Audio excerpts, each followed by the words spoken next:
강도사님인가요? 네. 저를 전도사라고 표현하셨는데 전도사는 아니고 그냥 말씀을 전하는 사람이라고 보시면 됩니다. 전사는 저기요. 다른 교회 목사님 밑에서 이제 시다거리하는 사람이고요. 저는 그냥 말씀을 전하는 사람. 말씀을 전하는 게 좋아서 말씀을 생각하고 하는 게 좋아서 말씀을 즐기는 사람입니다. 제가 말씀을 좋아하고 편안해하고 말씀을 통해서 얻는 그 기쁨을 즐거움을 이렇게 전할 수 있는 자리를 우리 용희 형님께서 주셔가지고 무한 감사하게 생각하고 있습니다. 저를 아시는 분들이 계신가요? 없죠? 여기 있는 분들 저 본 적이 없어요. 근데 저는 제 소개를 간단히 하자면 여기 동신교회에서 유치부를 다녔어요. 유치부 4살부터 다녔고 그때는 교회가 여기가 높으려나? 지대가? 조금 더 높을 거야 아마. 언덕배기에 벽돌로 이렇게 지어진 동신교회에서 다녔고 초등학교, 중학교 과정, 고등부 과정, 지금의 대학부 과정까지 지내고 신학교 갔다가 전도사 하면서 이 교회를 나왔어요. 그리고 전도사를 하다가 전도사로 섬기던 교회에서 전도사를 하다가 그 교회에서 전도사를 그만두고 그 교회에서 집사를 했어요. 무슨 말인지 아시겠어요? 그러니까 그 교회 그러니까 신앙을 뭐 이렇게 뭐 버리거나 떠나거나 이런 게 아니라 전도사를 하던 교회에서 전도사를 그만두고 집사를 했습니다. 특이하죠? 그러다가 이제 한 5년 전에 다른 교회를 나와서 또 이제 새롭게 또 말씀을 보고 말씀을 새롭게 좀 더 깊이 보이는 게 있어서 말씀이 정말 살아있는 하나님의 말씀이구나. 야, 이건 내가 전할 수밖에 없는 말씀이구나. 이런 생각을 하게 됐어요. 그래서 그러니까 전해야 하니까 전하는 게 아니라 전하게 되는 말씀을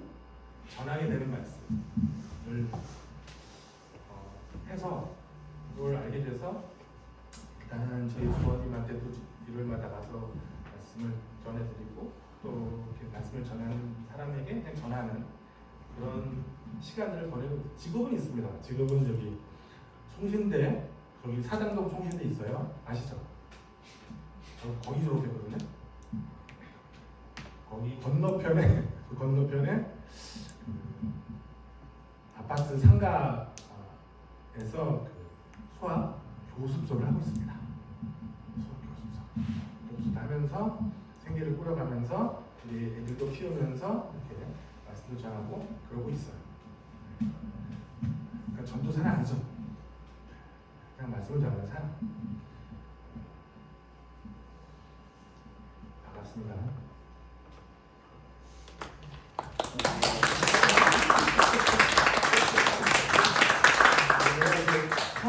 서서 이렇게 말씀을 전해보는 게 동신교회 이후는 처음인 것 같아요. 동신교회는 좀 낯설긴 하지만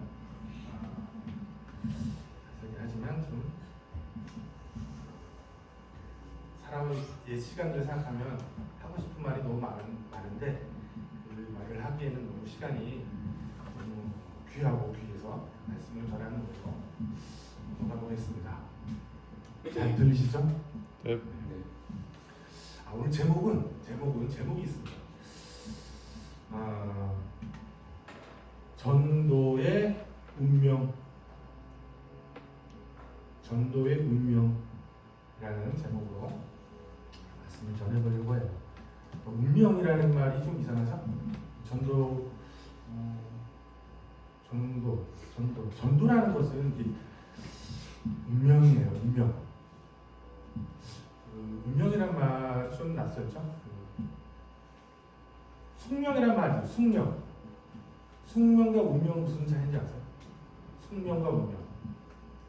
숙명은 그냥 뭐냐면 제가 이해하는 건데 사람이 태어나서 자라고 부모님 밑에서 이제 자라고 학생이 되고 청년이 돼서 남자는 군대를 가고 대학을 가고 남자를 만나고 여자를 만나서 결혼하고 또 아이를 낳고 또 키우고 늙고 병들어 죽는 거 이게 숙명이에요. 이 숙명. 근데 운명은 뭐냐면 그 숙명 안에서 숙명은 다 아는 거예요. 우리가 다 아는 건데 언제쯤 내가 어떻게 살겠구나 다 아는 거죠. 여러분도 여러분의 숙명을 다 아시지 않나요? 알죠? 몰라요? 사람은 사람의 숙명이 있어요. 사람의 길이 있고. 근데 이제 운명은 뭐냐면 그 길에 없는 거, 그런 숙명 속에 자리 잡지 않는 거. 전도라는 건 쉽게 말하면 나의 팔자에 없는 어떤 것을 만나는 거랑 똑같아요. 내가 사랑하는 사람을 만났다는 것, 내가 사랑하는 어떤 여인을 만났다는 것, 그런 게 운명이거든요. 전도라는 것도 그리고 신앙이라는 것도 그 운명일까요, 숙명일까요? 운명입니다. 운명. 여러분 팔자에 사주팔자를 아무리 뒤져보고 따져봐도 거기에 내가 예수를 믿을 것이다, 내가 전도를 하게 될 것이다, 그런 게 있을까요, 없을까요? 그런 건 없어요. 쉽게 말하면 예수님 팔자, 쉽게 말하는 겁니다. 예수님 생년월일을 정확히 알아가지고 예수님 팔자를 따져봤어. 그럼 예수님이 몇 월 며칠에 십자가에 달려 죽을 팔자다, 이런 게 나올 거야, 안 나올 거야? 그런 거 안 나와요. 예수님의 운명이라는 것, 예수님을 통해서 어떤 복음을 전한다는 그 일은 사람의 길에 없는 거예요. 우연히 만나는 거예요. 그 만남에 사로잡히면 전도하는 사람이 되는 거예요. 그런 사람, 그 운명, 이렇게 사로잡힌다는 건 굉장히 멋지고 즐겁고 행복한 것이기도 하지만 고난이 따릅니다. 고난이. 이런 그 운명이라는 차원이 어떻게 우리가 그 운명에 이렇게 들어설까? 어떻게 그 운명이 우리 안에 찾아올까? 뭐 이런 전도 운명 만난다고 해서 뭐 누구나 다 바울이 돼야 된다거나 누가 뭐 전도사님 목사님 돼야 된다 이런 얘기 아닙니다. 그냥 말씀은 내가 전하게 되는 거다. 그래 전할 수밖에 없는 그런 느낌을 가졌으면 하는 겁니다. 어렵나요? 제 말? 어려워요, 안 어려워요? 어려워요? 어려우면 안 되는데? 어려우면 안 돼요. 어려우면 어렵다고 얘기해 주세요. 지금 저는 마음이 무척 편해요. 왜냐하면 이 목사님이 내 신학교 동기더라고. 그 양반 좀 살짝 긴장했는데 긴장 안 하고 와 여기 올 수 있게 돼서 너무 좋아요. 자, 일단 성경에 대해서 얘기를 해보죠.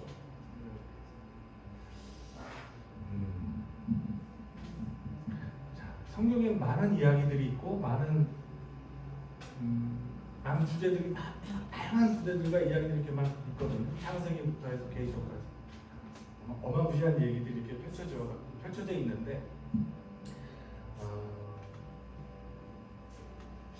성경 전체를 통해서 볼 때 성경에 있는 모든 그 이야기, 창조의 이야기, 홍수 이야기, 구원의 이야기, 출애굽 이야기, 예수님을 통해서 전도를 하고 또 복음을 전하면서 십자가에 달리시고 하는 그 모든 이야기들의 이야기들을 포함하는 그걸 다 전체를 담아내는 하나의 말이 있어요. 하나의 단어. 그 모든 것들을 담아내는 하나의 단어가 있습니다. 성경에. 성경을 그러니까 압축하면 이 단어 하나가 딱 나오게 돼 있어요. 뭘까요? 한번 생각나시는 대로 제일 중요한 말. 성경에서 난 이 말이 제일 중요하다 생각하는 사랑. 네. 또 믿음. 네. 한 말만 더.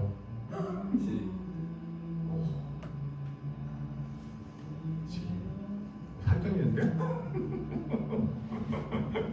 살 떨리네.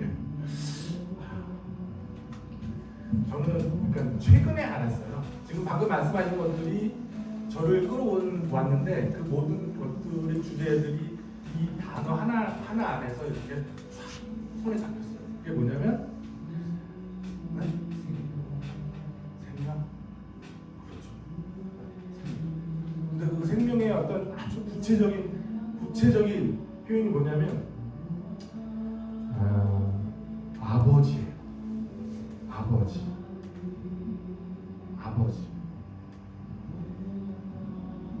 하나님은 아버지다 라는 말.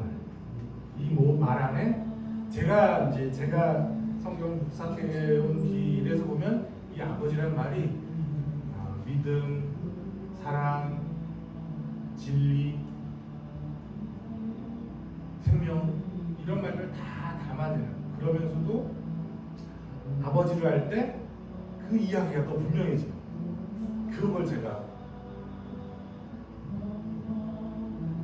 결론을 얻었거든요.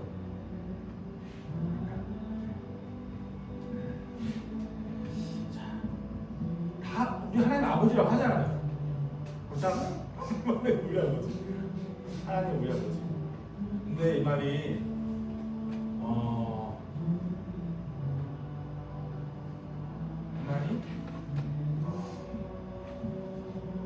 너무 소중하고 귀하고 좋은 말이에요. 왜냐하면 왜 좋냐면 쉬운 말이에요. 아버지란 말은 쉽거든요. 그렇잖아요. 아버지란 말은 쉽잖아요. 쉬우니까 좋은 거예요. 그리고 다 담고 있잖아요. 성경의 모든 것을 다 담고 있잖아요. 참 좋은 말이다. 너무 그렇게 생각하면 그냥 감격적이에요. 아버지라는 말 자체가 나오면 그런 면이 있는데, 자, 그러면 성경에서 아버지라는 말을 처음으로 한 사람은 누굴까요? 아버지라는 말을 처음으로 뱉은 사람이 누구야? 이런, 네? 성경에 좀 관심 있어요? 맞아요. 예수님이에요. 예수님이에요. 예수님이 맨 처음에 예수님이 하나님을 아버지라고 했다는 거니까요. 예수님이 신기하지 않아요? 예수님 이전에는 아버지라고 하나님 부르지 않았어. 예수님이 오셔서 하나님을 아버지라고 부른다는 거예요.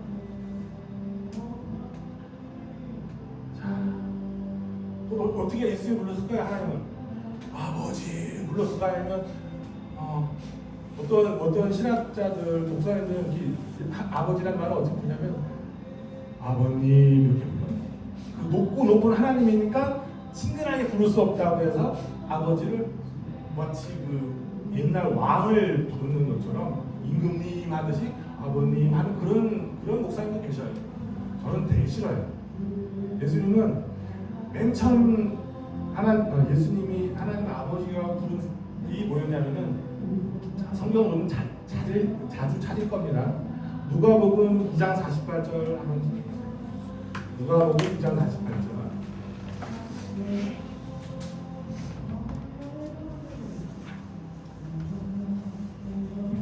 한번 읽어보세요. 누구나 아무나 먼저 찾는 사람.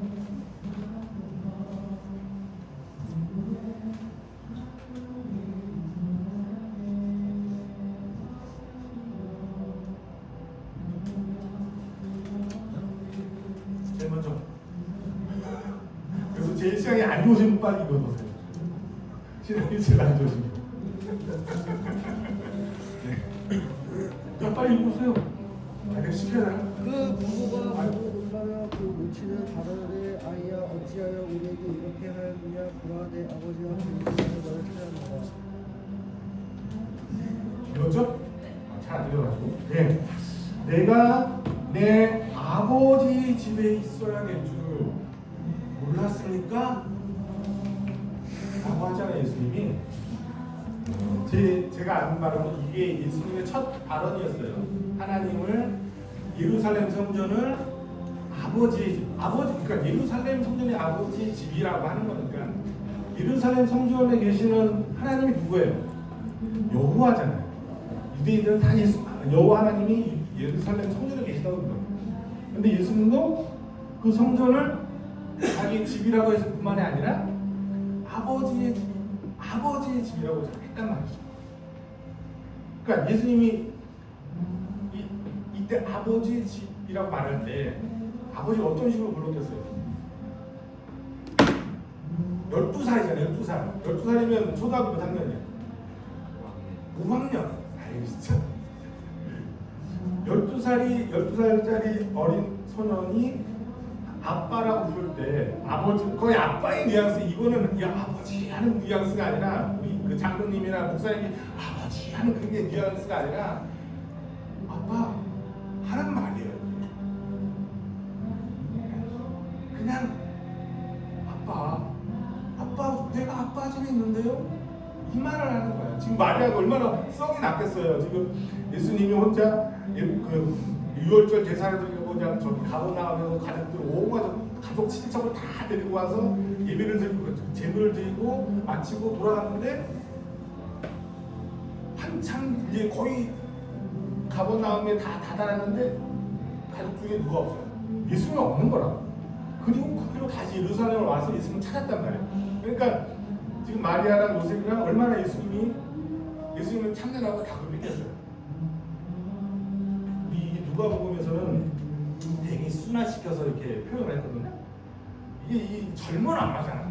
젊은 엄마가 집을 잃어버린 엄마 아빠를 잃어버린 아들을 찾아서 예루살렘까지 왔는데 예루살렘 혼자 처박혀가지고 이렇게 발에서 이렇게 율법사들과 대화를 했단 말이야. 그런 게 안 보이지. 이 엄마는 아주 세게 말했을 거야. 이 새끼 어디 갔었어?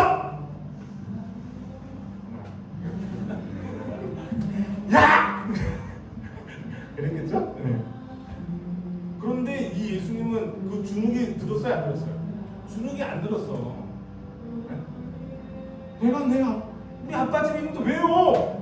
이렇게 말했단 말이야. 거의 이런 뉘앙스로. 제가 잘 연기는 안 되는데 하여튼 이해되시죠?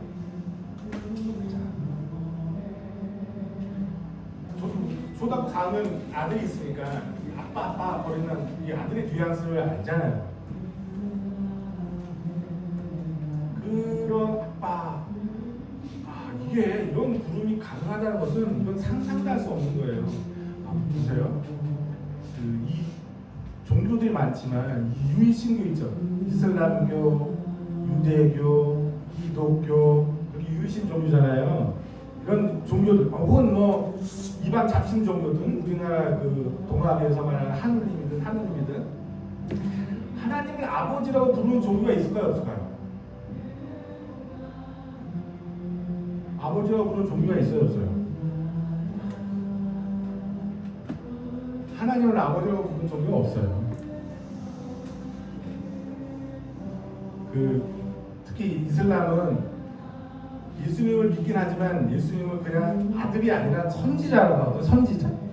그러니까 아들이 아니라 선지자라고 해요. 왜냐하면 알라, 유일신 알라는 인간을 초월하는 지극히 거룩하고 거룩한 존재라서 감히 인간적으로 친근하게 하나님을 부를 수 없다고 생각을 해요. 알라는 이슬람교는. 그래서 인간의 아버지일 수는 없는 거예요. 인간은 이 육신이 있고 신의 입장에서 보면 불결하고 부정하거든요. 미천한 인간의 아버지는 될 수 없는 존재예요. 이슬람에서는 하나님이라는 존재가. 유대교도 마찬가지예요. 그러니까 신을 숭배하는 종교치고 하나님 그 신을 아버지라고 부르는, 그러니까 특히 인간적으로 인간인 사람이 신을 아버지라고 부르는 종교는 없어요. 생각해보면 이게 이상한 일이라는 거지. 이게 이상한 거예요. 당연한 게 아니다. 뭐 지금 우리는 뭐 그냥 쉽게 쉬운 말로 그냥 하나님은 내 아버지, 뭐 우리 아버지 이렇게 친근하게 부르긴 하지만 이게 쉬운 말은 아니었다는 거야. 쉬운 말이 아니었어요. 절대로. 지금도 그래. 이슬람에서는 하나님의 아버지 지금도 아버지일 수 없어요. 왜냐? 신은 지극히 거룩한 존재니까. 거룩하고 위대하고 우주 만물의 창조자니까. 감히 지극히 미물인 인간이 어떻게 신의 아들이거나 아버지일 수 있어. 그렇게 생각하는 거죠. 절대 그렇게 부르지 않아요. 성경만 하나님은 아버지라고 표현하는 거예요. 그러니까 여러분은 지금 아버지로 나타나는 하나님을 믿는 거야. 이거 아셔야 돼요. 그냥 뭐 이렇게 저 알라신 뭐 어떤 신이 있는데 그가 신이 우리를 구하고 우리는 그 신에 대해서 감사해야 돼. 이따위 신을 믿는 게 아니에요. 그렇지는 아버지가 아니거든. 지극히 위대하고 초월하는 방식으로만 자기를 드러내는 하나님은 우리는 믿지 않아요. 그런 하나님이 아니라 아버지인 하나님을 믿는 거예요. 지금 제 말이 이해되시죠? 어려워요? 디피컬트하지 않죠? 제가 좀 쉽게 하려고 되게 고민 많이 했어요. 어려운 여기서 바닥을 갈 수가 없어. 자, 그럼 왜 어떻게 예수님은 하나님을 아버지라고 부를 수 있었을까? 굉장히 중요한 거예요. 이게 너무 중요한 거예요. 이게 어떻게 예수님은 하나님을 아버지라고 부를 수 있었을까?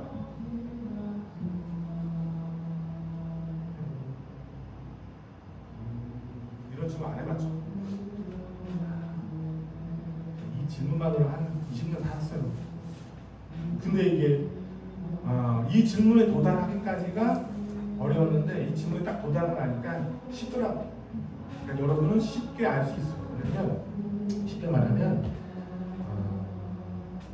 아버지라고 이 용이 형님 아들 딱 있어요? 손 들어보세요. 우리 용이 형은 왜 아빠예요? 네? 아니 말이야. 왜 아빠야? 나왔어. 나와서. 낳았으니까 아빠잖아. 그죠? 더 필요해? 더 뭐 증명해야 되나? 증명해야 돼 말아야 돼? 아빠가 힘들어? 아빠 이거 힘스러워 안 힘스러워? 얼굴이 독수냐 그러냐?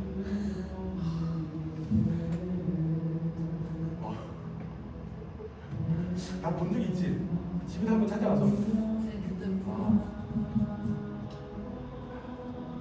그래요. 예수님이 아빠라고 하는 것은 뭐냐면은 쉽게 말하면 정말로 아빠로부터 아버지로부터 마치 엄마한테 태어나듯이 예수님이 태어났다는 거예요. 자, 여기에 증명이 필요해 안 필요해? 누구를 함부로 아빠라고 부를 수 있어요 없어요? 그럴 수 없거든. 예수님이 하나님 아빠라고 했다면 그거 무슨 말이에요? 아빠로부터 태어났다는 거예요, 자기가. 내가 그 아들이라는 거지. 여기에 증명이 필요해, 안 필요해? 그리고 신 존재 증명 같은 거 할 필요 있어, 없어? 그런 게 없어요. 그럴 필요가 없다고. 그러니까 예수님이 아빠라고 했기 때문에 마치 내가 우리 아들이 나를 아빠라고 불렀을 때 그냥 아빠일 수밖에 없다는 거지. 그건 더 이상 증명할 필요가 없는 정언이냐 그냥 그런 말이야. 그냥 그 말을 했다는 자체가 증명이 되고 그 말 자체가 증명이 돼. 다른 증명 필요 없는 말. 이해되세요? 그런 말이라는 거지. 아빠니까. 아무한테나 아빠 안 한단 말이야. 또한 이 예수님은 지금 예수님이 내 아버지 집에 있다라고 할 때 누가 있었어요? 앞에 요셉도 있었거든. 자기 아버지 뭐야? 예수님은 육신의 아버지를 부정하는 방식으로 말하고 있어요. 너무 하나님의 아버지였기 때문에, 너무 아빠였기 때문에 요셉은 눈에도 안 보였다는 거지. 내가 당연히 여기 있는데 뭘 더 필요해? 내가 여기 있는데 우리 아빠인데 아들이 아빠 집에 있는 건 당연하죠.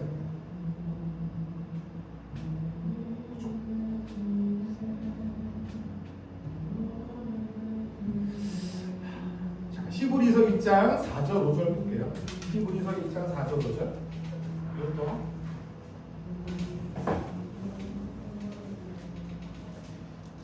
히브리서 2장 4절 5절. 빨리 찾는 분, 우리 목숨 따님 읽어보세요.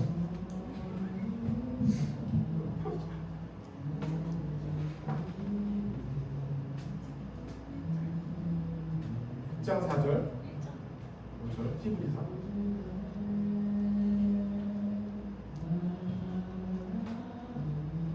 녹화 잘 되고 있죠?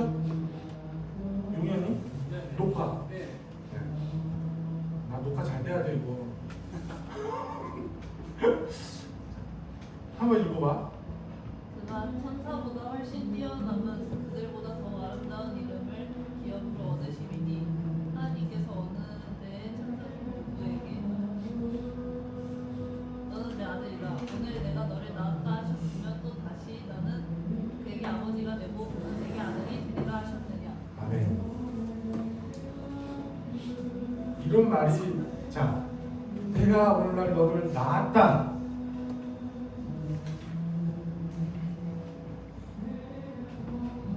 그러니까 하나님은 이렇게 자기를 증명하지 않아요. 하나님 증명하지 않고 내가 누구냐를 말할 뿐이에요. 이게 중요해요. 하나님은 뭐 신이 있느냐 없느냐 신 존재 증명을 하고 뭐 어떤 논증하고 논리적으로 어떤 신이 있을 수밖에 없다 뭐 이런 식으로 자기를 표현하지 않아요. 하나님은 그런 하나님이 아니고 하나님은 그냥 자기가 누구다 무엇을 한다라고만 얘기해요. 그럼으로써 자기를 나타내신단 말이에요. 하나님 자기 누구로 나타내셨어? 아까 전에 아빠 이름 뭐지? 현창. 하나님 선배인데 아빠를 안 닮으셨네.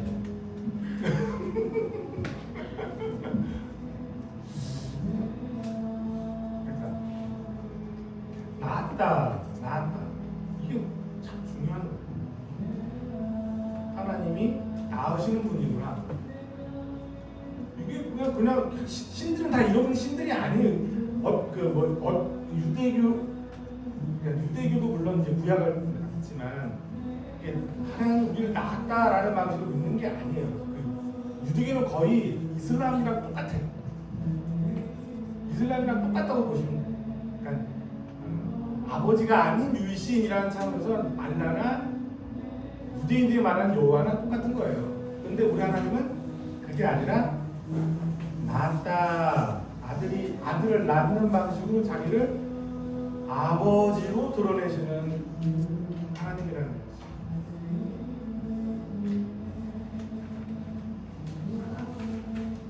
그러면 예수님은 낳았잖아요. 태어났잖아. 예수님 낳았다니까 낳은 거지. 그걸 꾸밀 수가 없는 거, 거짓말일 수가 없는 말이에요. 그냥 그런 말. 그 말을 했다는 것 자체가 꾸며지거나 뭐 상상하거나 신화적으로 이렇게 묘사될 수 없는 그런 말이에요. 그러면 이제 문제는 뭐냐? 우리가 어떻게 하나님을 아버지라고 볼 수 있을까? 왜 하나님이 아버지예요? 우리한테? 왜 아버지예요? 왜 아버지? 하나님이 아버지, 왜 우리가 하나님을 아버지라고 불렀을까?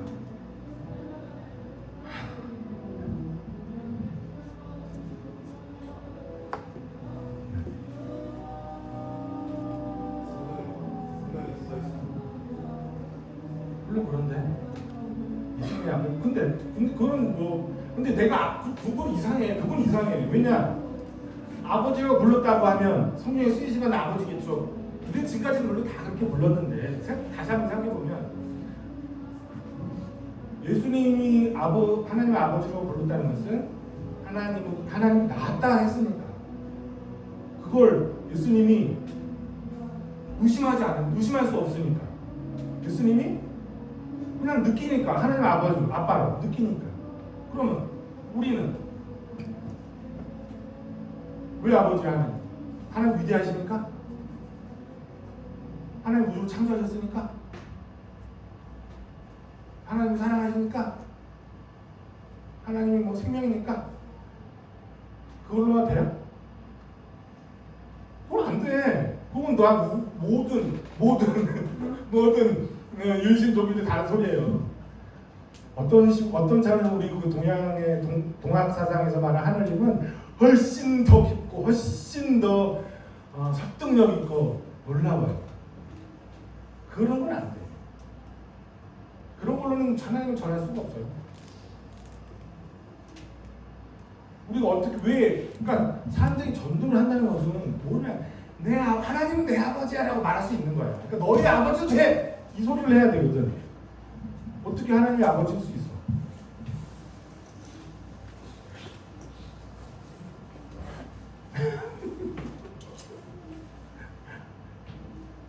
성경에 그걸 이제 당연히 우리도 예수님이 태어났으니까 당연히 뭐예요? 우리도 하나님으로부터 태어나야 되는 겁니다. 그것밖에 없어요. 에? 나도 태어나야 되는 거야. 그러면 끝. 더 이상 뭐 필요가 없어진다는 거야. 나도 태어나면 되는 거야. 그래서 나의 태어남으로 하나님을 아빠라고 부를 수 있다면 이제 그건 이야기가 끝나는 거예요. 게임이 끝난 거야. 게임이. 모든 의심, 모든 다 필요 없어. 그냥 누가 뭐라고 할 수 있겠어? 하나님의 아빠인데. 그렇게 말할 수 있어야 된다는 거지. 그러니까 저는 이게 신앙의 포인트라고 생각을 해요. 우리가 어떻게 다시 그걸 중생이라고 하는 중생, 거듭남 그런 말들이 괜히 있는 게 아니에요. 성경에. 그건 정말로 하나님께서 자녀를 얻으시는 방법이거든요. 자녀를 낳으시는 방법.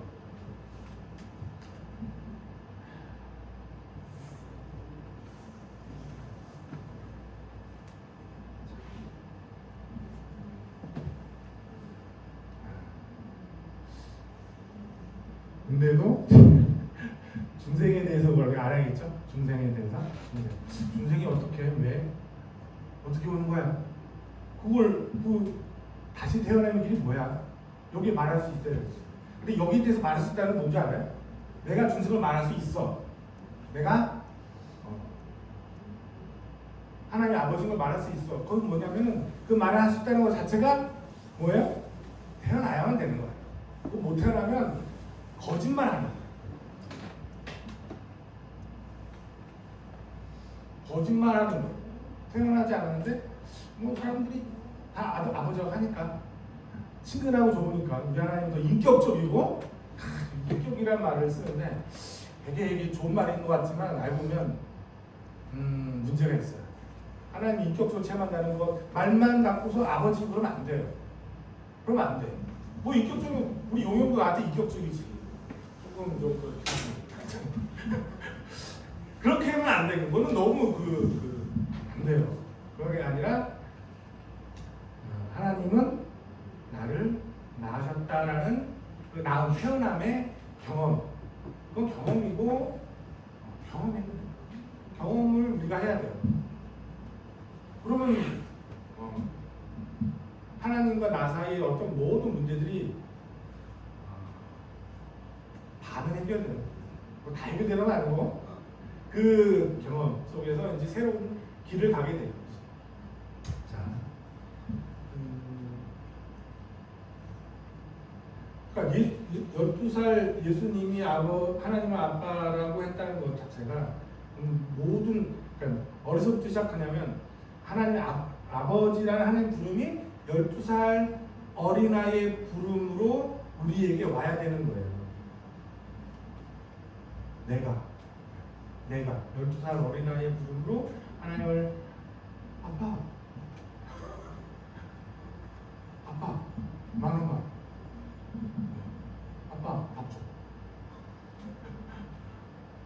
그런 말로 우리가 부를 수 있으면 되는 거예요.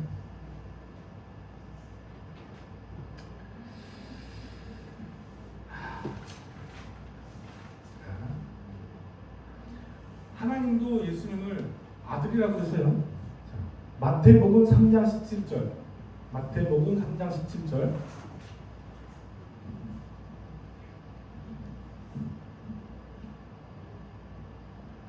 목소리 크신 분 한번 읽어보실래요? 마태복음 3장 17절.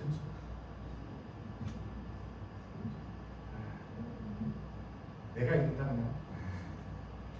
그리고 아들로부터 소리가 있어 말씀하시되 이는 내 사랑하는 아들이요 내 기뻐하는 자라 하시니라. 하나님이 그러니까 이게 이런 말을 볼 때 하나님이 예수님이 세례받은 자리에서 이렇게 신 쪽으로 내려가서 어떤 신의 어떤 천연을 하시고 자기를 나타내셨구나, 신이 임재하셨구나, 막 이렇게 어떤 신의 어떤 강림 뭐 이렇게 생각하면 안 돼. 그냥 예수님이 그 세례 자리에서 세례받고 물 아래 내려갔다가 물 위로 이렇게 오셨잖아요. 나오셨잖아요. 그게 이제 쉽게 말하면 아들됨의 차원이에요. 하나님이 자기 자녀를 낳으시는 방식이야. 세례가. 그래서 하나님이 예수님을 내 아들이다 말씀하신 거예요.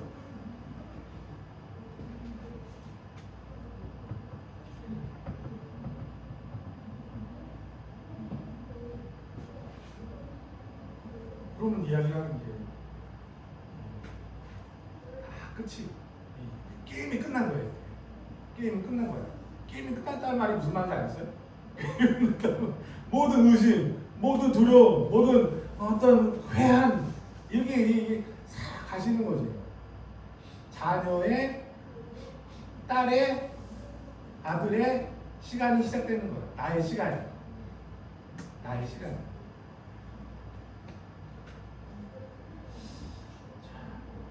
그러면 이제 예수님과 하나님의 관계가 아들과 아버지의 관계다.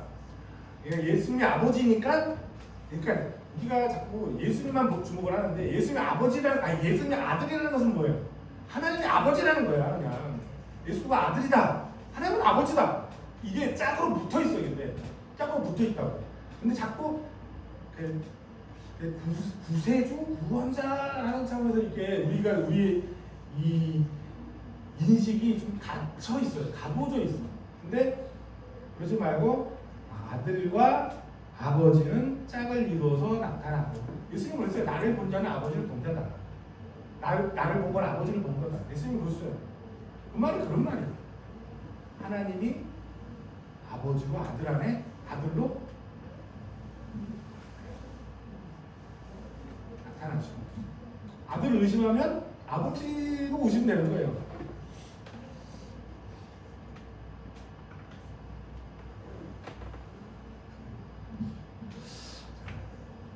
그러니까 하나님은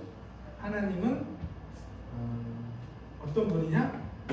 아버지로 나타나시는 하나님이라는, 아버지를 원하는 하나님이라는, 아버지로 자기가 이해받고 인정받고 자식들이 자기를 아버지로 대우해 주는 것을 너무 즐거워하신다는 거죠.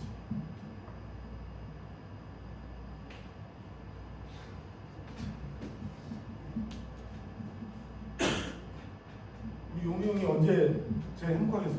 딸, 아빠 만원만 할 때 제일 좋아한다니까. 아빠 김치찌개 끓여, 라면 끓여, 이럴 때가 아빠는 제일 좋다는 거지.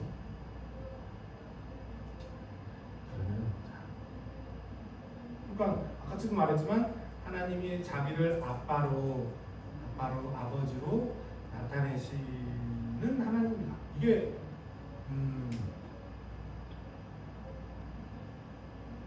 예수 하나님의 전체예요. 아버지이길 원하시는 거죠. 자, 그럼 언제부터 하나님이 자기를 아버지로 드러냈을까요? 언제부터? 언제부터? 예수님 때부터? 대초. 언제부터? 네? 대초. 신학교 갈 생각이나? 어떻게 끝났나? 왜? 어떻게 알았어? 그럴 것 같아? 네. 왠지 촉이 좋네. 촉이 좋아요. 자,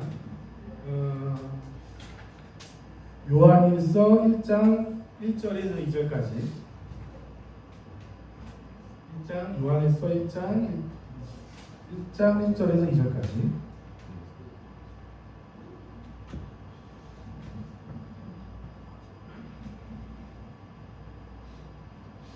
용용님 한번 아빠의 목소리 좀 들려주세요.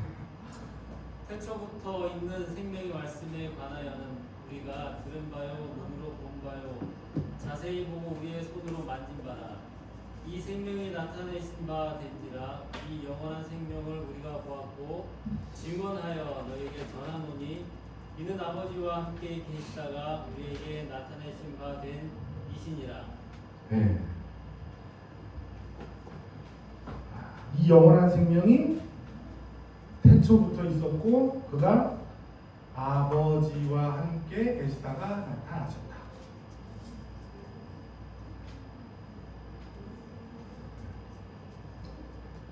또 히브리서 1장 2절에 보면 제가 읽게요.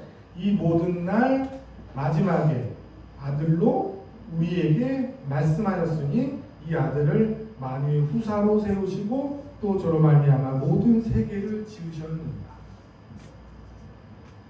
하나님 이 세상을 왜 창조했어요? 그냥 창조를 안 믿는 사람도 있죠. 여기 안 믿는 사람도 있을 거야.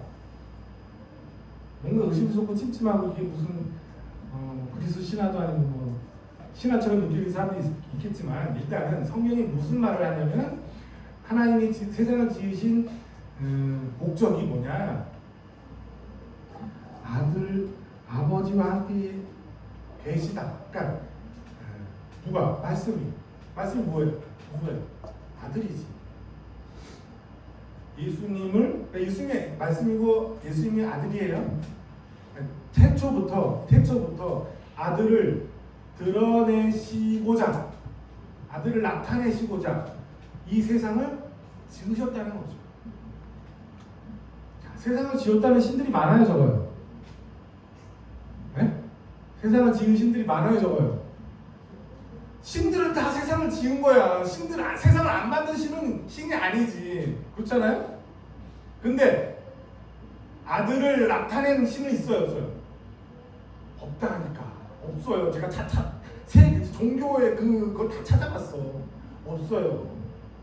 그 모든 신들은 다 인간을 세상을 지으심으로 자기의 자기 능력을 드러낼 뿐이야. 쉽게 말하면 내가 하나님이야, 내가 신이야, 자기를 강한 어떤 전지전능한 신으로 자기를 나타낼 뿐이라니까. 너희들 인간 복종해. 내 말 들어 안 들어? 벌 주는 하나님이다. 근데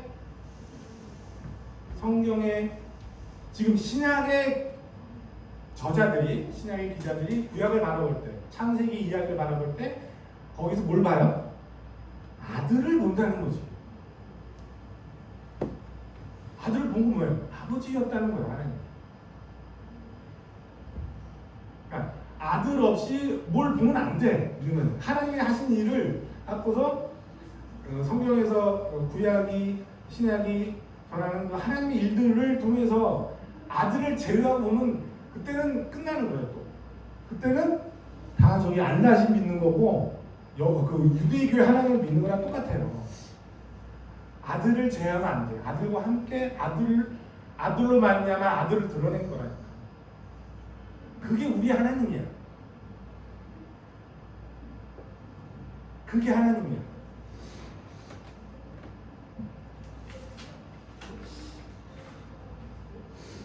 이 천만 그런 게 아니야. 계시록 21장 6장 7절. 강수사님 한번 읽어주시죠.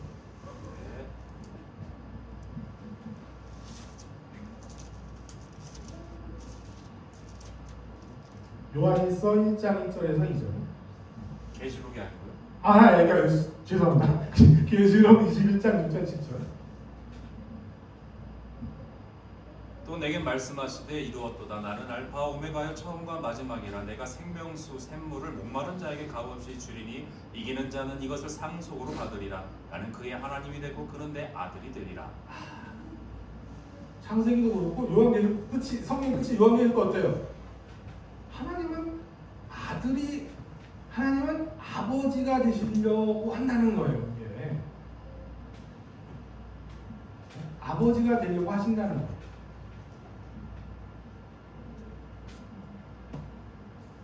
이거는 그냥 성경의 내용이니까 그냥 이걸 믿느냐 안 믿느냐 이게 문제가 아니라 성경이 이렇다라는 거지.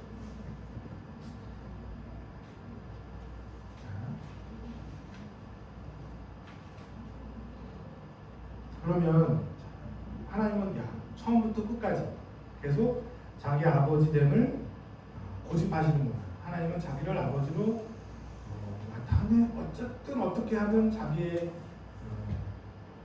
정체성을 아버지로 규정하는구나. 그러니까 신의 정체성을 규정한다는 것 자체가 이상한 거잖아요. 신은 어떻게 규정을 해요? 말도 안 되잖아요. 보통 그렇잖아요. 근데 그렇게 하면 안 돼. 성경의 하나님은 철저히 자기를 제한시켜요. 자기를 제약해. 스스로. 왜? 아버지여야 되니까.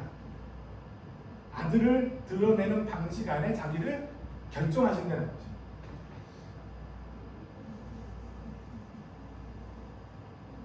아들이 없으면 이게 종만 있어요. 종. 그 마음에 쓴 그 알라신의 아들이에요, 선지자예요? 마음에 선지자야. 아들이라고 안 해요.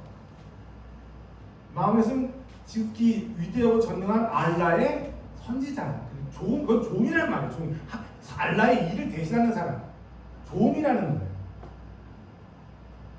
근데 이상하게 근데 저도 최근에 알았는데 예수님도 이제 이슬람교는 알라의 거의 동급에서 선지자라고 하거든요. 근데 예수님이 무엇을 인정하지 않냐면은 이슬람이 예수님이 십자가에서 죽었다가 살아난 이걸 인정 안 해요. 이슬람교는 그냥 사람으로 왔다가 사람으로 승천했을 뿐이야. 예수님이. 그러니까 그걸 꼭 말하는 거 뭐냐면 예수님도 선지자일 뿐이지 아들일 수 없다. 어떻게 거룩한 신이 사람의 아들일 수 있냐? 그럴 수 없다.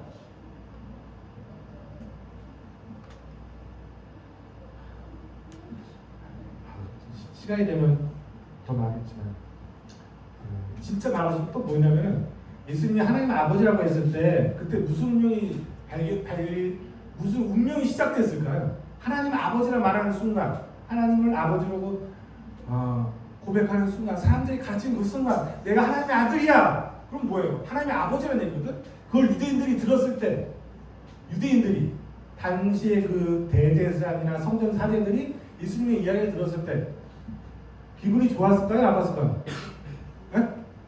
기분이 좋았을까요? 나빴을까요?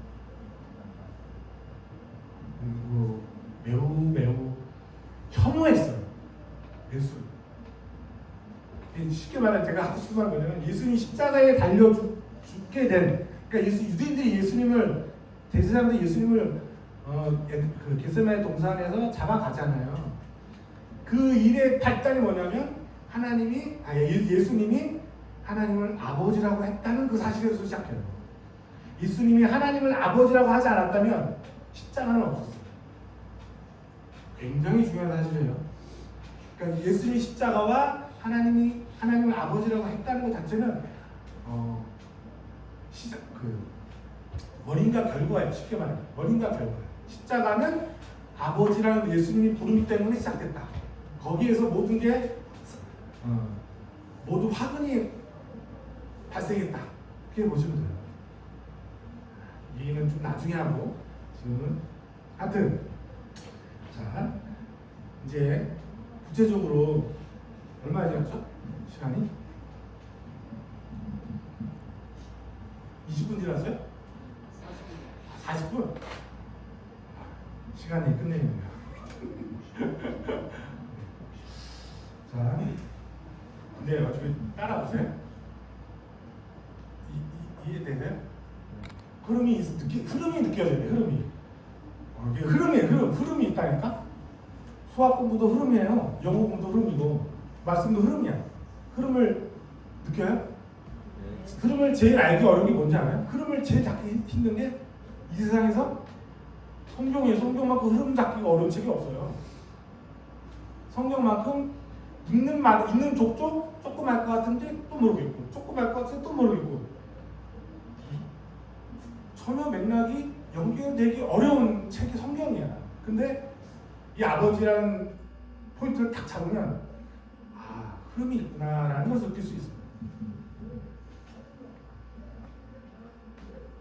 자, 그러면 구체적으로 이제 하나님이 아버지가 되시는 그 방법, 하나님이 자녀를 낳으시는 방법, 그것을 한번 말해보겠습니다. 이렇게 웃기죠? 자, 제가 너무 좋은 것 같아요. 지금 행복합니다. 좀 웃음이 나는데, 무엇을 보면 아시냐면은 창세기 2장 7절 한번 보세요.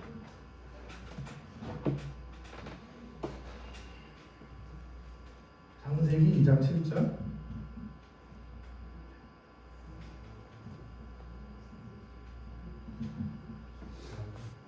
자매들 중에 하나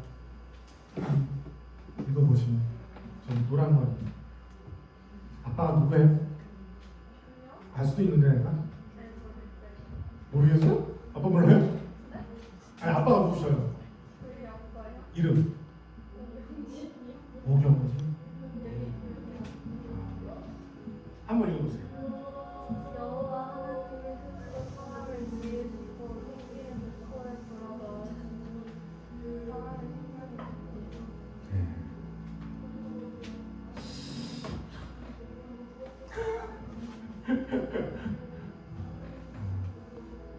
여호와 하나님이 흙으로 사람을 지으시고 그 코에 불어넣으시니 사람이 생명이 된지라.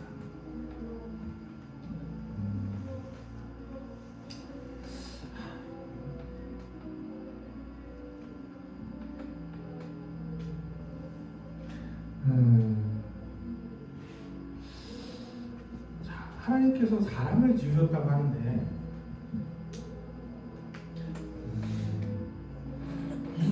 사람 아닌 다른 것도 다 지으셨잖아요. 하늘, 우주 만물 다 태양, 별, 달 다 지었잖아요. 짐승들 다 지었잖아요.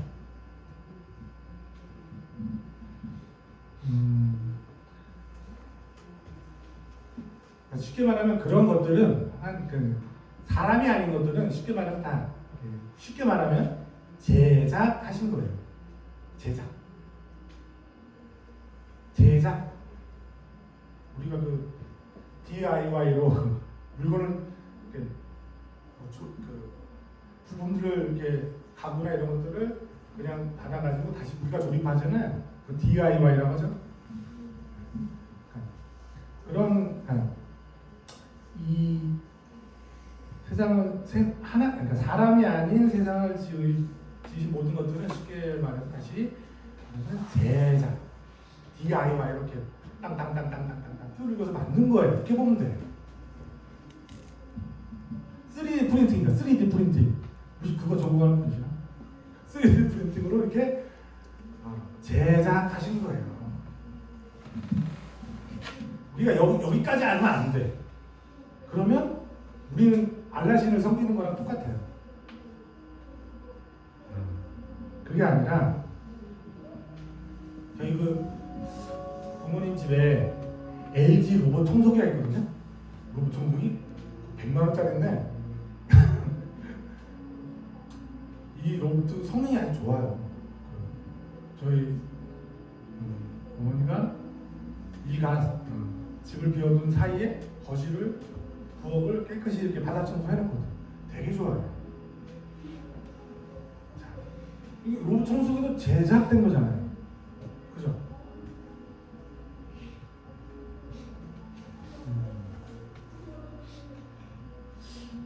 그럼 사람은 근데 제작되지 않았어요. 왜냐? 하나님께서 흙으로 사람을 지으시고 어떻게 했어요? 숨을 이렇게 불어넣으셨다는 거지. 숨을. 이건 제작이 아니에요.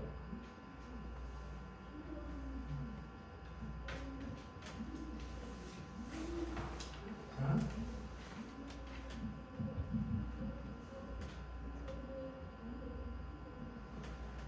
우리 용희 형님이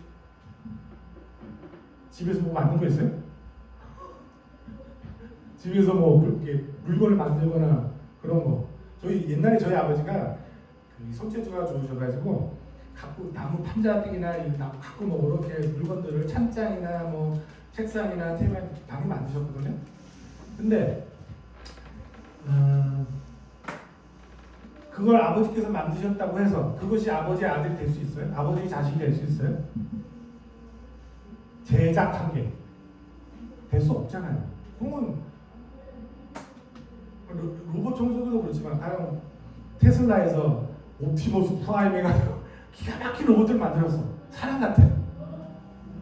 우리 아버지가 그걸 사주셨어. 그러면 아버지께서 그거 샀으면 그게 아버지 아들이 될 수 있어요? 없어요? 왜 없어요? 왜 없어요? 그거는 지금 이 사람을 지으심에 비교해서 생각해보면 뭐예요? 자기의 생명을 부여해서 지으신 게 아니기 때문에.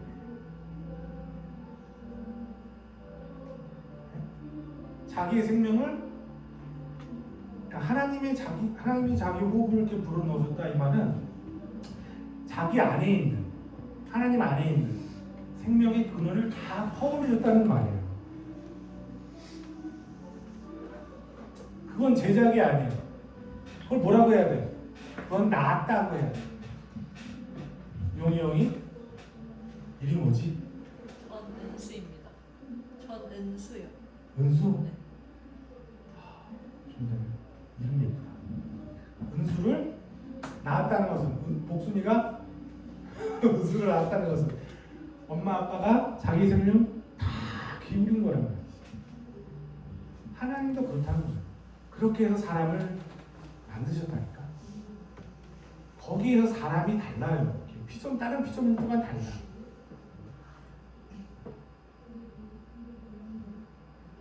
자, 사람을 어떻게 그건 뭐냐면은 쉽게 말하면 사람을 어떤 대상이 그러니까 사람을 어떻게 만드시려고 한 거냐? 자기 생명을 부어 넣으신 것은 뭐냐? 사람을 자기의 자녀로 삼으시는 거였어요. 지금까지 사람도 제작됐구나 이렇게 생각했던 사람이 있죠. 그래서 하면 안 돼. 알라를 속이는 거예요. 그러면 안 돼. 하나님은 자기의 숨으로 자기의 생명으로 사람을 숨쉬게 하셨어요. 왜 그 물에 빠져서 익사 직전에 사람을 건져냈을 때 뭐예요? 인공호흡 하잖아요. 로봇가 빠지면 인고 배요? 안 하지.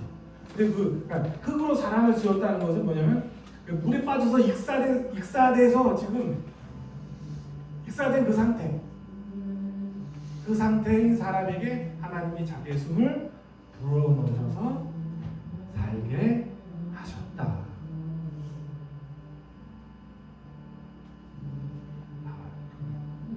하나님이 숨을 불어넣잖아요. 하나님의 숨을. 이건 인간적인 표현이 아니에요. 대단히 인간적인 표현이지. 신이라는 신이라는 초월적이고 거룩하고 능력 많은 신인 존재 속에서 존재들을 생각했을 때 하나님이 숨으신다는 생각을 해야 안 해요. 그런 생각 못 하거든요. 근데 성경이 하나님은 뭐예요? 숨으신다. 아담의 코에 숨을 불어넣으신다는 거죠.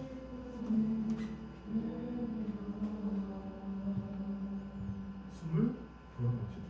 그래서 아담을 살게 하셨다. 하나님은 왜 그랬느냐?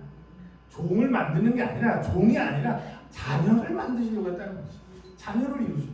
그래서 뭐예요? 자녀가 나왔으니까 아버지가 되려고 하신다는 거예요. 그건 하나님, 그러니까 성경의 하나님은 신으로서 추앙받는 걸 좋아해 안 해?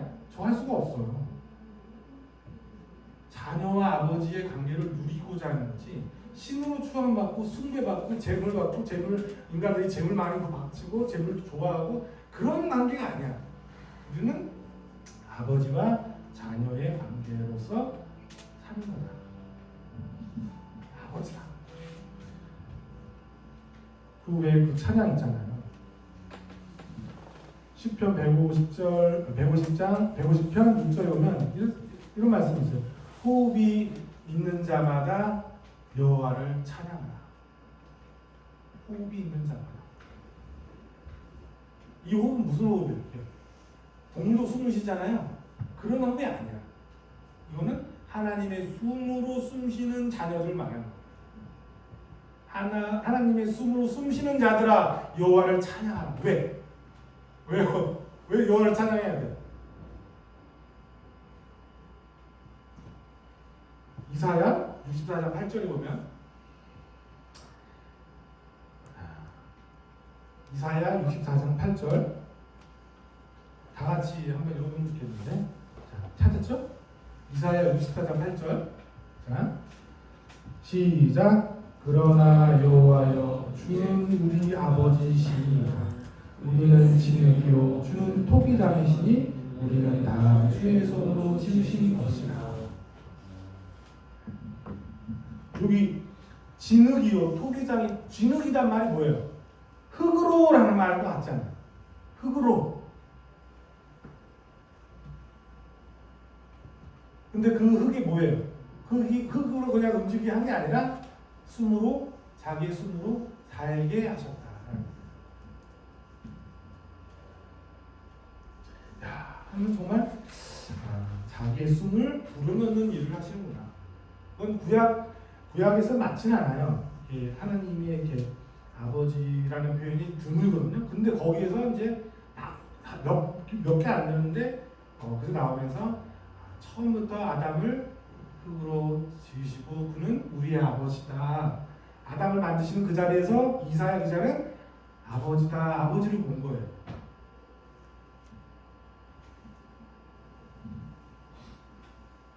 자, 제가 지금 이렇게 이야기를 하는데 좀 계속 성경을 찾고 막 계속 이야기하기 힘들죠? 찬양 한번 할까요? 흙으로 사람을 지으자. 흙으로 사람을 지으자. 아시죠? 단수 한번 해주실 분 있어요? 흙으로 사람을 지으자. 악보가 없어요? 무슨 노래인지 우리 흙으로 사람을 지으사 몰라요? 오! 유명 알죠? 자, 빨리 찾아봐요. 자, 악보 있어요. 흙으로 사람을 지으사. 옛날 가스펠인데 옛날 분이래. 참니 뭐. 미안해요. 나 진짜. 진짜. 못 부를 거 아니야 또. 나중에 한번 해볼 거야? 해요? 잠깐만요. 다 찾아보고. 아무도 모를 거예요. 좀 있네. 아는 사람만 불러보자. 흙으로 사람은 질사 그고의 생기를 불어넣으신 주 하나님 우리 위의 아들을 세상에 보내신 사랑에 주 하나님을 사랑해 나는 하나님 여사 따라 지음 받은 몸이니 이 몸을 주께 바치리 항상 내 생활 중에 주를 부인하지 않으며 내 주를 섬깁니다. 미안해요. 세월이 갔네.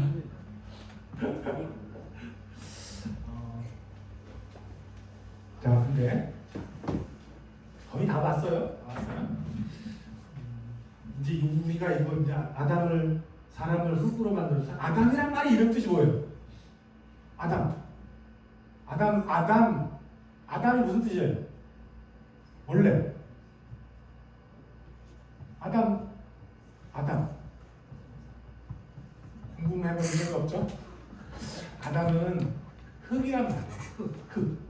흙으로 사람을 그런데 그 사람이 원래는 아담이에요. 아담. 그러니까 사람은 흙이다 이런 말을 하는 거예요. 성경에. 자, 어쨌든 이제 저쪽으로 갑니다. 그래서 네.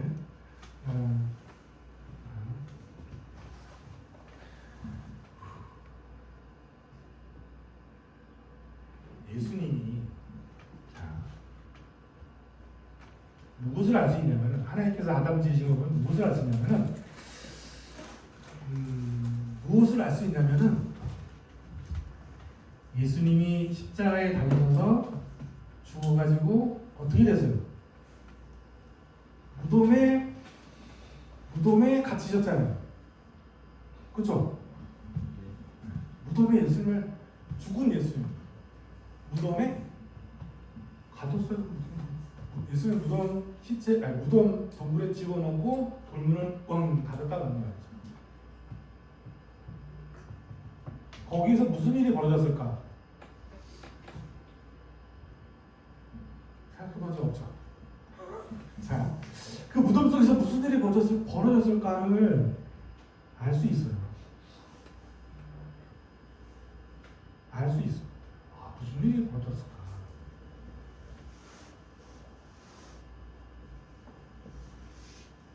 예수님이 죽었잖아요.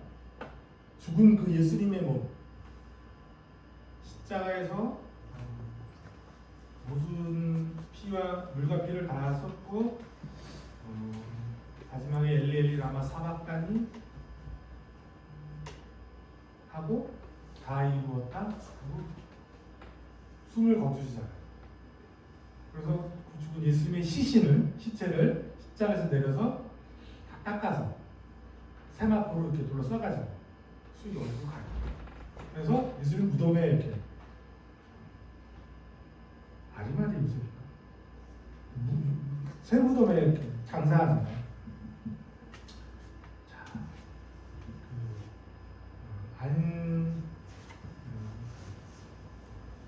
안식일 다음날 새벽, 안식일 다음날 새벽에 깜깜한 새벽이에요. 자, 깜깜한 새벽. 자, 지금 여기가 무덤 속이라고 생각해 보세요. 여기 공간이. 예수님이 예수님이 시신이 누워 있는 무덤 속이야. 여기가. 자, 생각해 보자. 그래요. 무덤 속이에요. 자.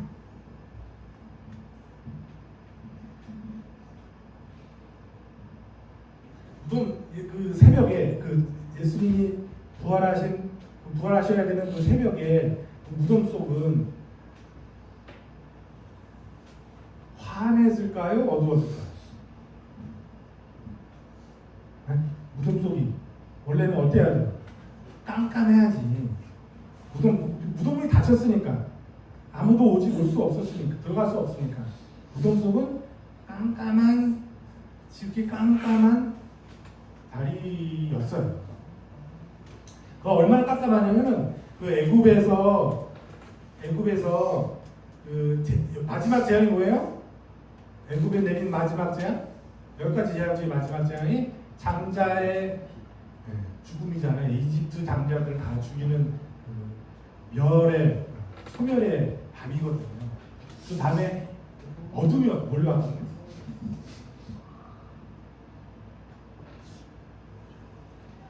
그 어둠을 뭐라고 표현하냐면 이렇게 손으로 만져질 만한 어둠이다 말해요. 만져질 만한 어둠. 손으로 이렇게 더듬거릴 만큼 어둠이 짙었다는 거지. 어둠이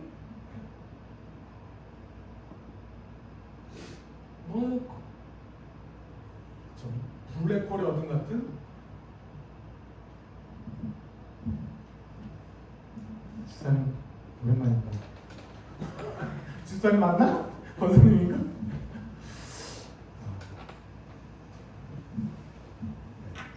그 어둠, 그러니까 더듬을 만한, 그러니까 어둠의 극한을 말하는 거예요. 블랙홀에 가면 아무런 빛도 못 나와서 깜깜하잖아요.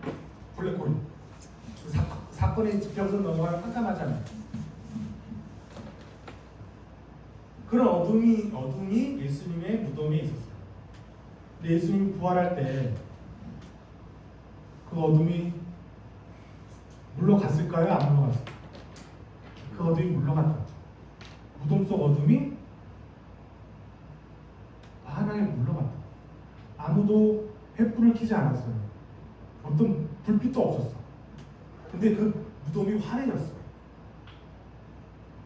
이거 진짜라니까? 물론 성경에 없지. 성경에 없는데 이게 당연한 거구나. 왜냐하면 하나님께서 세상을 지으실 때 해와 달도 별도 아무것도 없었을 때 발광체가 없었잖아요. 발광체가. 근데 어땠어요? 빛이 있었잖아요. 빛이 있으라 하니까 빛이 있었잖아요. 네. 그 빛.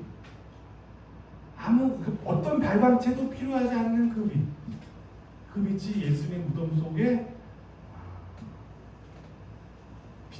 환하게 무덤 속을 밝혔다는 거예요. 이거는 저랑 같이 성경을 읽어보면 알아요. 그렇구나. 근데 자 보세요. 어떤 횃불도 없이 빛이 환할 때 예수님이 누워 있었겠죠? 예수님이 그 차가운 돌 위에 이렇게 누워 계셨는데 갑자기 환해지면서 누군가가 왔어요. 누군가가 예수님에게 왔어. 무덤 속에 예수님에게. 그래서 어떻게 했을까요? 그 누군가가 예수님의 코에 입을 댄 거예요.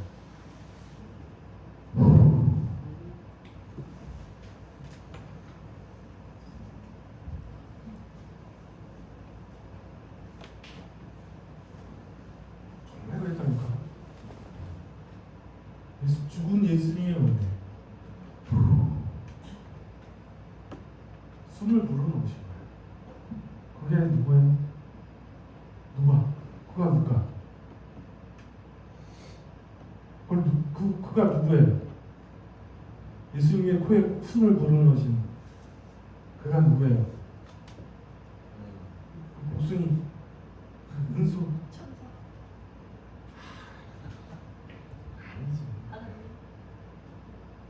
좀 약하다. 아버지. 아버지지. 아버지가 맞다는 거야. 아버지가.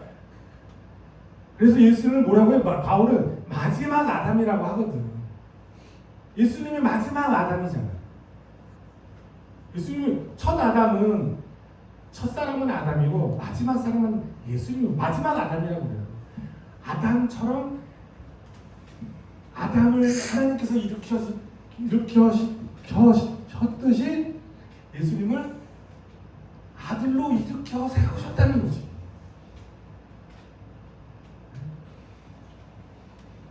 그래서 예수님이 부활했다는 거예요.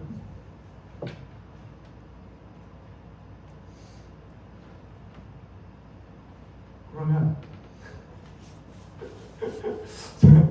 마지막으로 예수님이 뭐라고 했을까? 예수님이 눈을 뜨셨어. 자, 예수님이 눈을 뜨셨어요.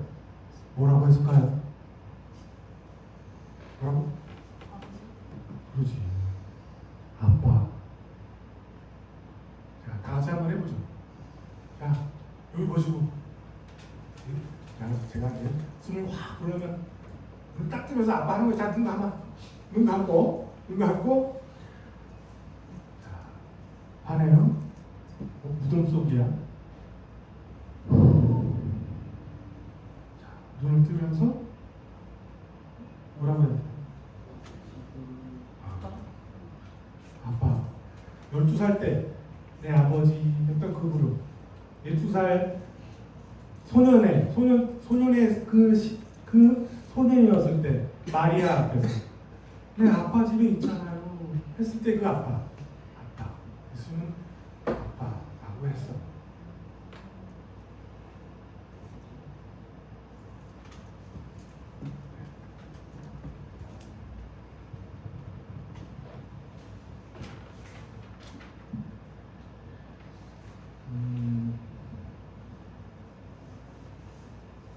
믿어지세요?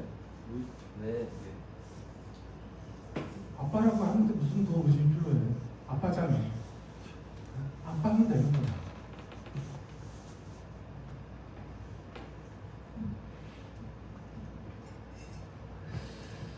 자, 예수님이 부활하고 나서 제자들을 만났어요? 제자들을 만났어? 끝이 없네. 제자들을 만났는데 예수님이 제자들에게 하신 일이 뭘까요? 네? 자, 요한복음 20장 21절 22절. 요한복음 20장 21절 22절.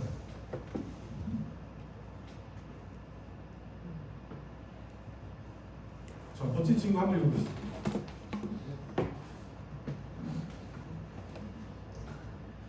목소리 안 들리구나.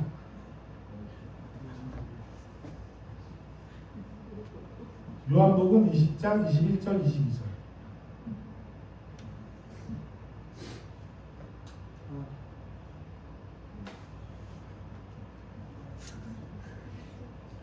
큰 소리로.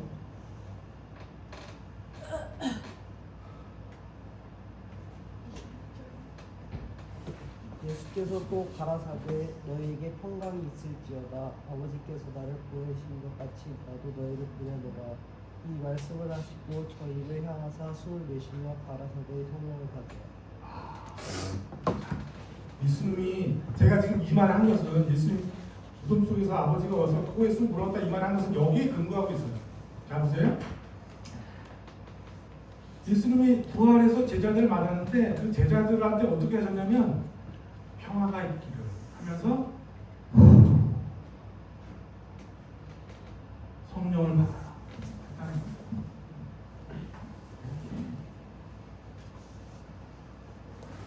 왜 숨을 불어넣어 예수님이? 왜 숨을 제자들한테? 왜 인공호흡을 갑자기 하시나? 예수님이 무덤 속에서 아버지의 숨을 들이마셨기 때문에 제자들에게 아버지의 숨을 불어넣어 주시는 거예요. 아버지의 숨.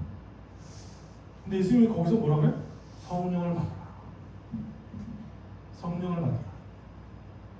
아버지의 숨과 아버지의 호흡과 성령을 아버지 호흡 받는 걸 뭐라고 표현하는 거예요? 지금 성령을 받는 거다 이렇게 말하는 거라는 거예요.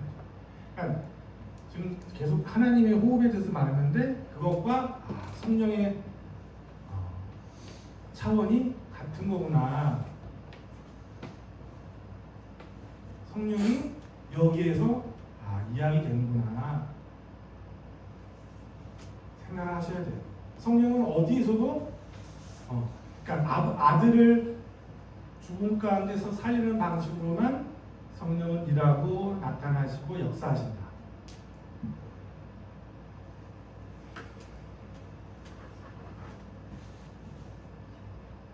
그게 성령이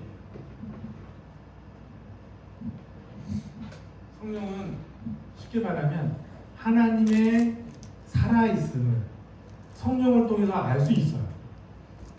성령을 말하는 건 성령을 말하는 건 하나님은 살아있는 하나님이고 호흡하는 하나님이고 성경에 우상들이 있잖아요. 우상들 뭐 바알이니 누구니 뭔가 우상들 많잖아요. 우상들은 다 숨을 쉴 수 있는 신이 아니야. 우상들은 숨을 안 쉬어요. 우상들은 숨을 못 쉬어. 하나님만 숨 쉬는 신이야. 숨 쉬는 게 너무 중요한 하나님이 성경의 하나님이에요.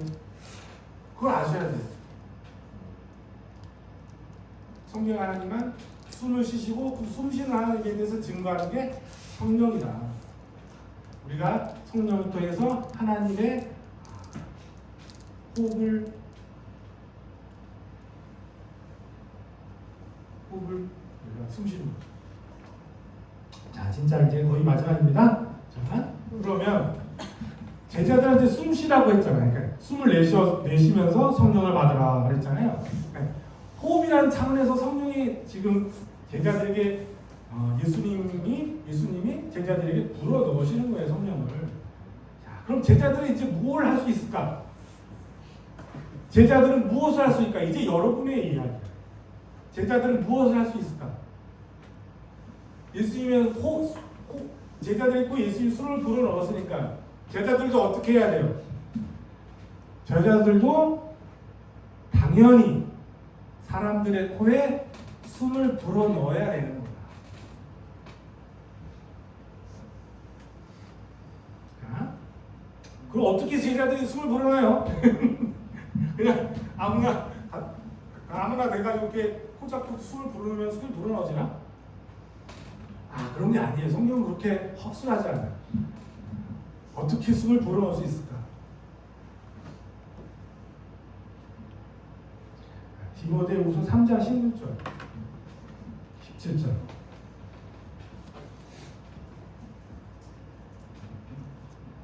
디모데후서 3장 16절 17절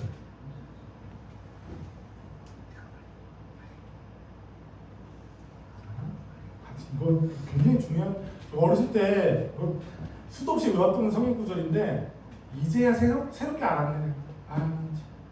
자, 같이 읽어봐요. 시작. 모든 성경은 하나님의 감동으로 된 것으로 교훈과 책망과 바르게 함과 의로 교육하기에 유익하니 이는 하나님의 사랑으로 온전케 하며 모든 선한 일을 행하기에 온전케 하려 함이니라. 이 말씀을 보면 갑자기 띵 나죠? 뭐가 어쨌는데? 뭐 어쨌는데? 이게 좀 번역이 잘못되어 있어요. 하나님의 감동이란 말 있죠? 하나님의 감동이라는 말은 이게 되게 너무 번역은 좋은데 말 자체는 좋은데 무슨 뜻인지 알 수 없는 말이야 이게. 감동이란 말이. 제가 이게 무슨 말일까? 맥락적으로 이 말이 와야 되는데 단어를 보면 무슨 말인지 몰라가지고 제가 원어 성경, 그리스어 성경을 한번 봤어요. 그리스어 성경을 한번 봤는데 이건 무슨 말이냐면 그리스어로 말하면 데오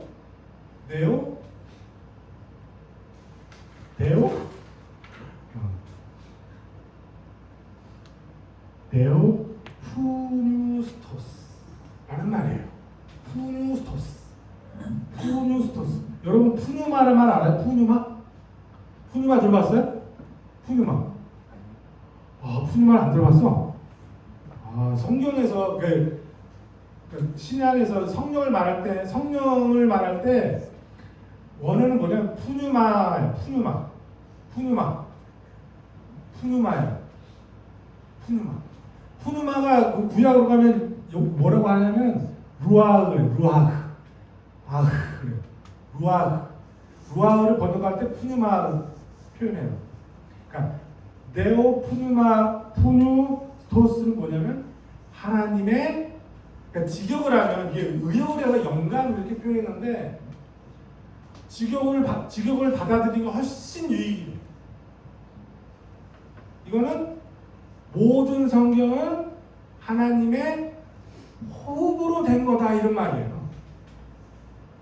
하나님의 호흡이 불어 넣어져서 성경에 쓰였다 이런 말이야. 이게 영감이라면 뭐 너무 뜻이 많이 거리가 있잖아요. 우리가 화가 나게 오히려 이게 하나님의 숨, 그러니까 이게 더 와닿잖아요. 그러니까 하나님이 성경을 숨으로 불어 넣었는데, 숨으로 쓰셨는데, 야, 그럼 이거 제자들은 뭐 어떻게 사람들의 코에 숨을 불어 넣겠어요? 하나님의 말씀으로 숨을 불어 넣는 거예요. 이렇게. 하나님의 말씀으로 숨을 불어 넣는 거란 말이지.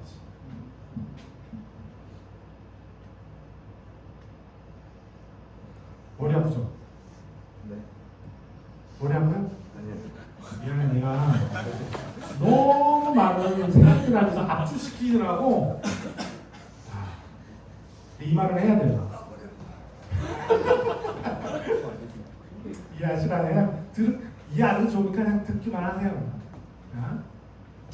그러니까 제자들은 예수님의 숨으로 그냥 숨 쉬는 게 아니거나 사람들 코에 이렇게 인공호흡하거나 그런 게 아니라 하나님의 말씀을 통해서 숨을 불어넣는데, 말씀이 어떤 말씀이냐면 성령은 진리의 영이에요. 성령은 진리의 영이야. 그건 뭐예요? 성경 무엇을 진리로 밝히냐? 성경은 어떤 책이냐? 성경은 아들에 관한 증거예요. 아들에 관한 증거. 성경을 하나님의 아들 예수 그리스도의 일하심과 운명, 그것을 드러내는 방식으로, 예수님이 하나님의 아들심을 드러내는 방식으로 성경은 쓰여졌다는 거예요. 그 성경을 사람들에게 전할 때 우리는 사람들의 코에 죽은 사람들의 코에 숨을 불어넣어서 살게 할 수 있다. 전도라는 건 뭐예요? 데이터나 정보를 전달하는 게 아니라, 전도는 숨을 불어넣는 거예요. 숨을, 말씀의 호흡을 불어넣는 거예요.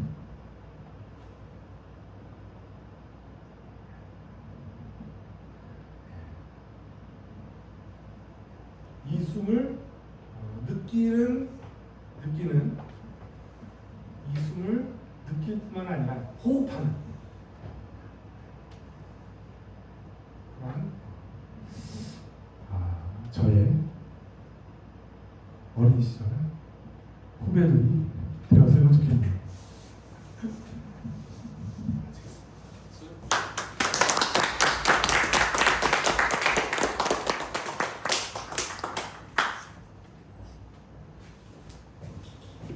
수고 너무 많으셨죠. 다시 한번 박수. 이 강사님이 하시면서 계속 웃는 이유가 너무 좋아서 그렇게 웃으시는 것 같아요. 그러니까 너희들, 우리 청년들 보면서 여기서 잘하고 그리고 신앙생활하고 어떤 것들이 생각나니까 너무 좋으셔가지고, 그래서 그 기분을 그렇게 표현하신 것 같고, 그리고 내용도 너무 방대한 내용을 진짜 압축해서 전달해 드리다 보니까 약간 좀 너희들의 머릿속에서 이렇게 버퍼링이 일어나는 것 같아요. 계속. 그래서 가급적이면 좀 이거를 파트별로 해서 좀 짧게 해서 장기가 시리즈로 했으면 좋겠다. 너무 좋은 말씀이고, 어떻게 보면 지금 하신 말씀이 우리가 치열하게 고민하고 생각해야 될 문제거든요, 이게. 그리고 이거가 해결되지 않으면 앞으로 나갈 수가 없는 게 바로 우리 신앙이에요. 정말 좋은 말씀을 하는데 우리는 약간 좀 우리가 했던 그 이때까지 받았던 교육하고 성경하고 양식이 좀 틀려가지고 좀 장애가 있는 것 같은데 사실 질문하고 받아들이고 답하고 질문하고 답하고 받아들이고 이게 원래 제일 좋은 단어인 것 같아요. 다음에 조금 더 시간을 좀 더 가져가면서 이렇게 시간을 좀 만들었으면 하는 바람입니다. 자, 기도하고 주기도 광고 있나요? 광고.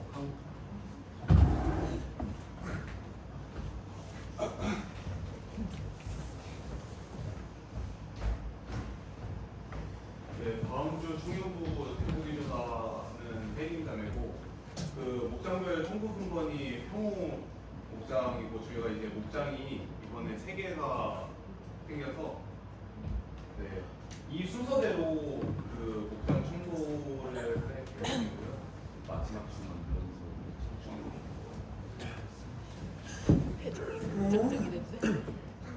네, 저희 4인사대 매주 금요일에 성경시대 하고 있는데 저희 최하엽에 8시에 나오실 수 있는 분은 꼭 나오셔서 4인사대 공식대 참여 6월 6일에서 2월 8일 수련회 있으니까 다들 기도로 준비하고 그리고 저희 다음 주 신입생 환영회 할 거라 네, 다들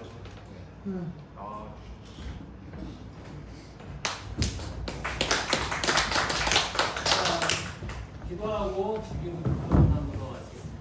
무엇이 하나님 감사합니다. 우리에게 이렇게 특별한 날을 허락하여 주시고 우리 청년들 주님께서 귀한 강사님을 통해서 좋은 말씀을 듣게 하시면 감사합니다. 우리 안에 이 귀한 말씀을 가슴에 담고 마음에 담아서 주님께서 주신 이 귀한 푸르른 청춘 이 귀한 시간들 그 문제를 해결하면서 주님과 더욱더 가까워질 수 있는 귀한 기회로 삼을 수 있도록 주님께서 인도하시고 하나님 이 기회를 통하여서 하나님 우리 청년들이 진일보하여 그 믿음이 굳건하여지고 반석으로 변해서 어떤 상황에서든지 흔들리지 않는 귀한 믿음의 신앙인으로 자라날 수 있도록 주님께서 축복하여 주시옵소서. 귀한 예물을 드립니다. 주님께서 예물 받아주시고 이 예물 받은 같이 손길에게 주님께서 은혜를 허락하실 것을 간절히 원합니다. 함께 해주시면 감사드리며 예수님의 이름으로 기도드렸습니다. 아멘. 하늘에 계신 아버지여 이름이 거룩히 여겨주시며 나라의 마음이시며 뜻이 하늘에서 이루어진 것 같이 땅에서도 이루어지이다. 오늘 우리에게 일어날 양식을 주옵시고 우리가 우리에게 죄 지은 자를 사하여 준 것 같이 우리의 죄를 사하여 주옵시고 우리를 시험에 들게 하지 마시고 하나님께서 구하옵소서. 대개 나라와 권세와 영광이 아버지께 영원히 있사옵나이다. 아멘. 제가 선물을 가져왔어요. 선물을 가져왔는데 뭘 가져왔냐면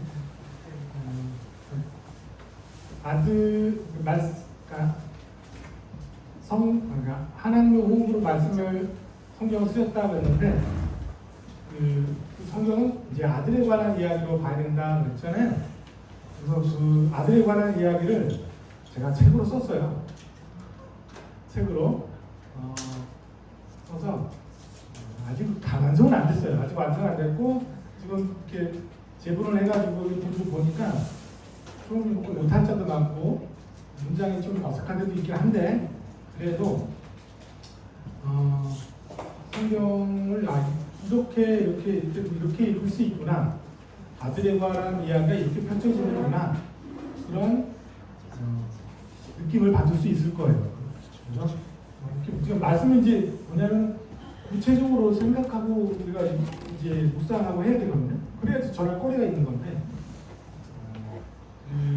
그런 차원에서 이렇게 책을 새롭게 좀 썼어요.